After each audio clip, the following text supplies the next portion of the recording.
27ویں آئینی ترمیم جو ابھی ہوئی ہے کہ اس کی کیا شرعی حیثیت ہے؟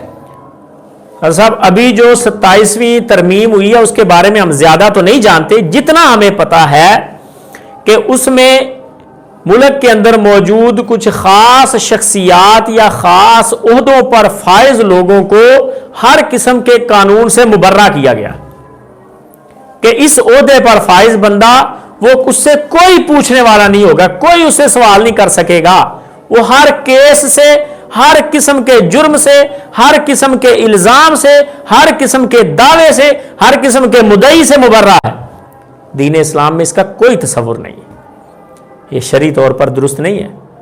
دین اسلام یہ کہتا ہے کہ اگر مسلمانوں کا جرنیل بھی ہے تو وہ بھی عدالت کے تحت ہے، عدالت کے تابع ہے۔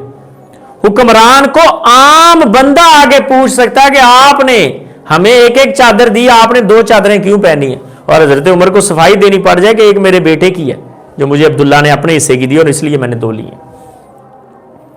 خالد بن ولید رضی اللہ تعالی عنہ کو خط جائے معزولی کا، فوراً اپنا عہدہ چھوڑ دیں۔